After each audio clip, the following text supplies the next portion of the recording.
Ya, seperti dalam informasi tadi, Istana menyebut Presiden Jokowi belum memberi sinyal untuk reshuffle Kabinet Indonesia Maju.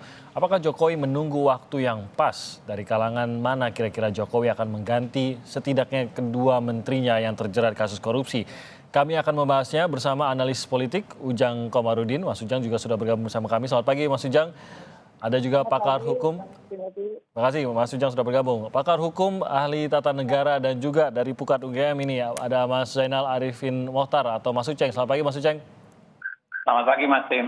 Dan juga ada politisi dari PDI Perjuangan, Bang Masinton Pasaribu. Selamat pagi Bang Masinton. Ya, pagi Mas. Terima kasih sudah bergabung bersama kami. Jadi sejauh ini tampaknya memang bukan dari istana justru, tapi mungkin Bang Masinton lebih tahu lagi apakah benar sejauh ini yang kita dengar-dengar akan ada reshuffle. Saat ini sudah mulai berjalanlah roda-rodanya. Karena kalau memang ada reshuffle, kita tahu bahwa ada Menteri PDIP yang saat ini harus diganti, maka harusnya sudah ada kabar-kabar di dalam PDIP sendiri. Tapi Bang Masinton mungkin bisa berbagi bersama kami, apakah sudah ada kabar-kabar itu? Itu juga masih dengar kabar-kabar ya, karena kan itu sepenuhnya kewenangan presiden ya sebagai kepala eksekutif. Nah jadi ya yang kita dengar juga ya dengar kabar-kabar aja gitu, karena kan kita secara kepartaian menyerahkan itu sepenuhnya kepada presiden seperti itu. Nah, kapan akan dilakukan presiden lah yang mengetahui kapan beliau akan melakukan reshuffle ya, dan siapa yang akan diangkat. Nah itu kewenangan mutlak kepada presiden. Tapi setidaknya PDIP kan seharusnya juga sudah menyiapkan lah kalau memang bersiap lah kalau memang presiden meminta PDIP untuk mengisi posisi partai tersebut, mengingat maksud saya posisi menteri tersebut, mengingat menteri yang sekarang atau tidak lagi menjabat di posisi tersebut juga berasal dari PDIP. Ya tentu ya, kalau PDI Perjuangan ya sebagai partai kader berbasis massa ya selalu menyiapkan kader-kader terbaiknya untuk mengisi pos-pos di eksekutif atau pemerintahan baik di pusat maupun daerah. Jadi ketika kapan presiden memintakan kepada partai, nah tentu nanti di partai ya kewenangan mutlak dari Ibu Ketua Umum, Ibu Megawati dalam menyiapkan gitu ya, namanya gitu untuk menentukan sampai presiden seperti itu. Jadi kapanpun sebenarnya PDIP sudah siap dengan nama gitu ya? Ya kapan saja kalau nanti presiden minta ya tentu partai sudah menyiapkan banyak nama. So, kalau ingin banyak pos yang akan diisi seperti itu ya, nah, tentu nanti atas izin Ibu Ketua Umum. Oke, saya ke Mas Ujang. Anda sendiri sempat mengkritisi kinerja dari kabinet ini. Nah sekarang kan kita lihat ada dua posisi yang kosong yang harus diisi tentu saja untuk membantu presiden dalam melaksanakan target-targetnya gitu atau mencapai target-targetnya. Apakah sesederhana mengisi dua posisi ini? Atau menurut Anda reshuffle ini seharusnya bisa lebih besar lagi, mumpung sedang reshuffle, maka akan dilakukan lebih besar lagi dibanding hanya mengisi dua kursi kosong? Ya saya basis argumentasi saya hasil survei lembaga saya, Indonesia Politik Review. Ya kami mensurvei gitu kan, itu 1 tahun kinerja Menteri Jokowi. Hasilnya apa? Hasilnya nilainya itu rendah gitu, 50%. Jadi banyak menteri yang kinerjanya buruk, memble dan tidak berprestasi. Oleh karena itu saya sejak lama mengatakan kalau reshuffle adalah sebuah keniscayaan, itu menjadi penting. Nah, saya bahkan menyebut nama-nama siapa saja yang harus direshuffle. Maka muncullah ketika itu nama Mensos, ya kan, Juliari Batubara. Dan buktinya begitu saya bicara ketangkep juga oleh KPK. Gitu. Maaf Bang Masinton ya. Jadi soal kita berargumen dengan basis data yang jelas, hasil survei yang kami miliki gitu. Tetapi sepertinya presiden banyak mempertimbangkan hal politis. Kan hanya dua hal dalam konteks mereshuffle kabinet. Yang pertama berbasis kinerja, jadi menteri itu diukur dari kinerjanya, baik atau tidak gitu kan. memuaskan atau tidak, lalu berprestasi atau tidak, kan? Lalu yang kedua adalah nilainya basis politis. Sepertinya basis politis inilah yang dipegang oleh Pak Jokowi. Sehingga reshuffle itu selalu diundur-undur. Sehingga terjadilah penangkapan dua menteri ini gitu loh. Nah saya melihat reshuffle itu sebuah keniscayaan. Kenapa? Kinerjanya tidak berprestasi, tidak bagus gitu kan, dan itu harus diganti. Oke. So, masa iya gitu menteri yang tidak berprestasi dibiarkan saja? Kira-kira seperti itu, Bang Timothy. Oke, berarti kalau memang Anda menyarankan bahwa reshuffle ini memang lebih kepada kabinet, bukan karena ada menteri yang dicokok lalu harus diisi. Apa yang seharusnya dilakukan kalau begitu, dalam arti tadi Anda sudah mengatakan bahwa ada kementerian-kementerian yang menurut data Anda kinerjanya ini belum terlihat atau belum diterima baik oleh masyarakat begitu. Apakah posisi-posisi ini juga harus dipertimbangkan untuk juga di reshuffle? Iya, kebanyakan dari menteri, dari partai politik yang kinerjanya agak buruk gitu ya kan. Nah, cuma persoalannya tadi, Presiden tidak berani memutuskan untuk mereshuffle sebelum-sebelumnya gitu. Nah, bahkan saya 3 bulan yang lalu, saya masih ingat dengan Pak Masinton, kita di Kompas TV ya, membahas reshuffle itu, tapi sampai hari ini belum ada reshuffle itu. Nah, sebenarnya 2 menteri yang ditinggalkan oleh Budi Batubara dan Edi Prabowo, kalau itu sudah pasti sebagai sebuah keniscayaan.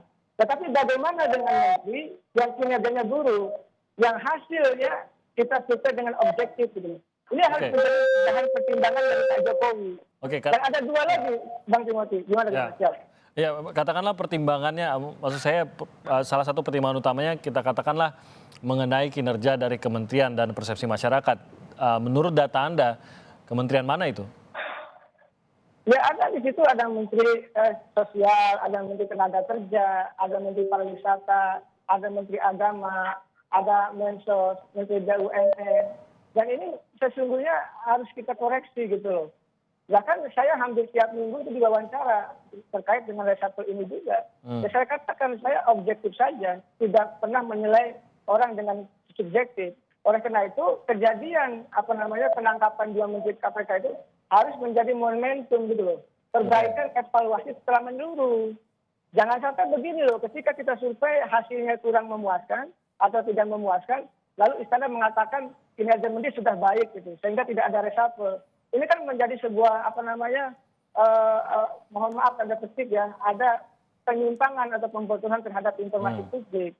Nah saya menilai ya objektif saja, jika menteri-menteri itu nilainya buruk atau tidak berprestasi, ya ganti. Cari orang yang berprestasi. Ada 2 saja saya ingin mengatakan, Bang Timothy ya.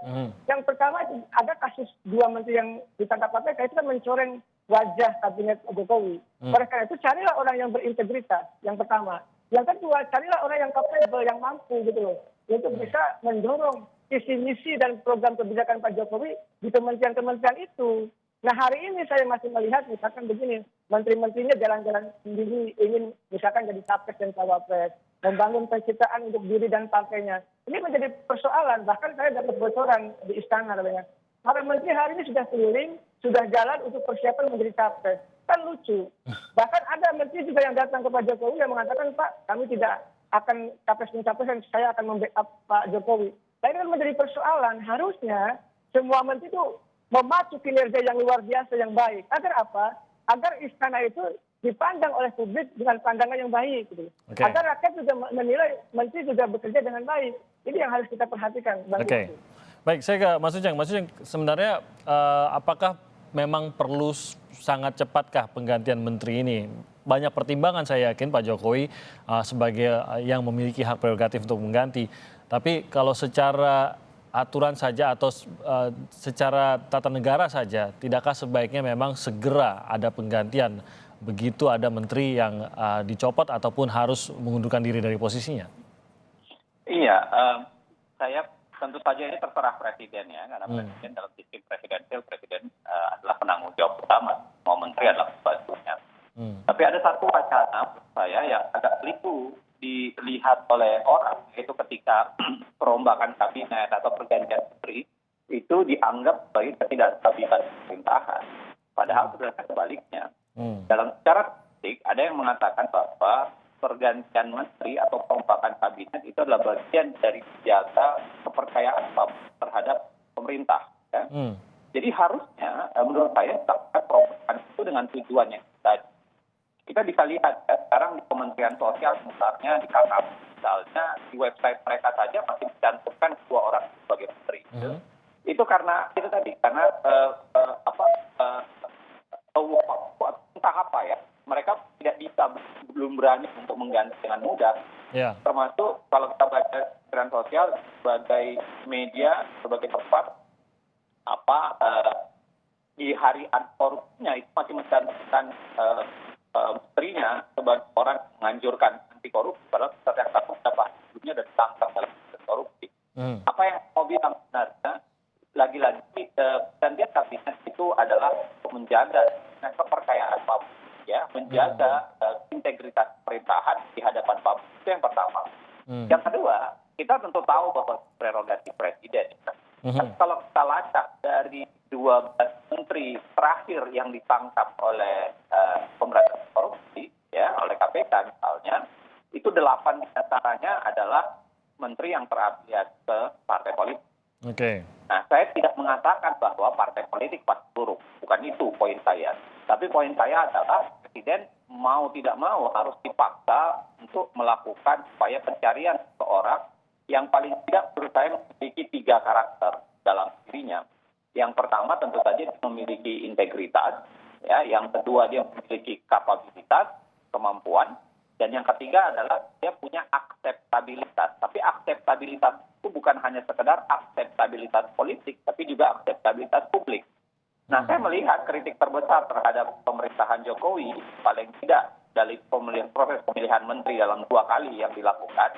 Seringkali itu integritasnya barangkali ada, kapabilitasnya barangkali ada, tapi ketika akseptabilitasnya itu punya masalah level akseptabilitasnya lebih pada akseptabilitas politik dibanding akseptabilitas publik. Di situ menurut saya kritikan menjadi banyak, kemudian terbukti dalam beberapa hal. 4 diantaranya itu sudah ditokok oleh KPK dalam kasus korupsi. Nah, artinya apa? Presiden harus bekerja ekstra ya untuk mencari 3 target di integritas, kapabilitas, dan akseptabilitas yang cukup untuk mendapatkan seorang menteri yang pola. Yang ketiga, saya mau bilang ya, walau ini tentu saja adalah prioritas presiden. Presiden bisa memilih kapan saja, tapi harus diingat di tubuh presiden itu bukan hanya sebagai kepala negara, juga kepala pemerintahan. Kewajiban presiden untuk menjaga kepercayaan publik terhadap jalan pemerintahan itu menjadi penting. Makanya perombakan itu adalah bagian dari itu, bayang saya. Jadi tidak ada salahnya perombakan, tidak boleh kita lihat bahwa ini adalah sesuatu yang menunjukkan kelemahan begitu ya, perombakan itu sendiri. Justru inilah bentuk menjalankan kepercayaan kepada pemerintahan. Itu pendekatan yang harus kita miliki juga. Nah, partai politik di sini Bang Masinton tentunya punya andil besar gitu. Saya yakin tidak ada yang menaruh orang yang jelas-jelas kita tahu akan melakukan korupsi begitu. Tapi presiden maupun partai politik harus sama-sama bisa menjamin, meyakinkan masyarakat dan menjamin bahwa orang yang dipilih tidak punya niatan, tidak punya arahan apalagi begitu atau tidak punya koalisi untuk berkorupsi begitu. Nah, bagaimana agar partai politik, karena ini pasti mengenai kepada PDIP juga pada saat menterinya ditangkap oleh KPK, ini juga pasti mencoreng wajah PDIP. Jangan sampai kejadian lagi, pasti saya yakin PDIP juga khawatir jangan sampai kejadian lagi. Menjaminnya bagaimana pada saat misalkan diminta untuk kembali lagi dari PDIP untuk mengisi kursi kementerian ini, benar-benar yang ditunjuk oleh PDIP ini orang yang dapat dipercaya tidak akan pernah mengkhianati dengan berkorupsi. Ya, dalam menentukan orang pasti ya salah satu pertimbangannya yaitu tentang integritas, kemudian juga ya semangat pada pemberantasan semangat pada anti korupsi ya. Nah, namun dalam perjalanan kan ya kita tidak bisa mengkontrol satu persatu, umpama baik itu kepala daerah mau yang ada di eksekutif maupun di legislatif seperti itu. Namun selalu ditekankan supaya tidak melakukan perbuatan-perbuatan yang sifatnya mengandung unsur melawan hukum atau korupsi. Nah, nah tentu sejak awal ya partai selalu seperti itu. Nah, tentu ya semuanya adalah bagaimana kalaupun presiden melakukan reshuffle ya presiden lah yang tahu waktunya kapan seperti itu ya. Nah, jadi ya kita juga mendengarnya ya seperti ya kabar burung saja. Tetapi tadi yang dikatakan oleh Mas Ujang dan Mas Uceng, umpama ya kalau Mas Ujang menyatakan ini satu keniscayaan tentu ya untuk mengisi pos-pos menteri yang kosong tersebut ya memang harus diisi. Nah itu kapan ya diserahkan kepada presiden ya kepada presiden. Nah tentu kalau itu mau ditaruh lebih cepat ya tentu juga menjadi lebih bagus seperti itu. Nah semuanya kita harapkan ya menteri-menteri yang nanti diangkat ya bisa mengakselerasi tugas-tugas pemerintahan dalam rapat, apalagi ini situasi masih dalam masa pandemi COVID-19. Kalau ada rencana reshuffle kabinet dan permintaan menteri dari PDIP, saya yakin ada perbincangan antara Pak Jokowi dengan Bu Mega. Nah, apakah ada yang bisa Anda ungkap mungkin begitu Bang Masinton? Sudah adakah perbincangan-perbincangan ini? Itu sinyalnya masih ini gitu. Sejauh? Masih jauh, kita belum dengar itu. Jadi PDIP bersiap sajalah begitu ya, Bang Masinton ya? Ya kalau PDI ya sebagai partai pendukung utama Pak Jokowi yang tentu selalu membantu tugas-tugas pemerintahan dalam hal ini presiden. Oke, baik Bang Masinton, Mas Ujang dan juga Mas Uceng, kita jeda sebentar. Nanti kami akan kembali lagi. Ada juga menarik nih nama yang muncul, walaupun tadi seperti kata Bang Masinton belum ada sebenarnya perbincangan. Tapi kalau sudah muncul nama Risma, ini juga menjadi menarik. Mas Ujang juga ada komentar mengenai hal ini. Kita akan kembali lagi membahasnya usai jeda berikut ini.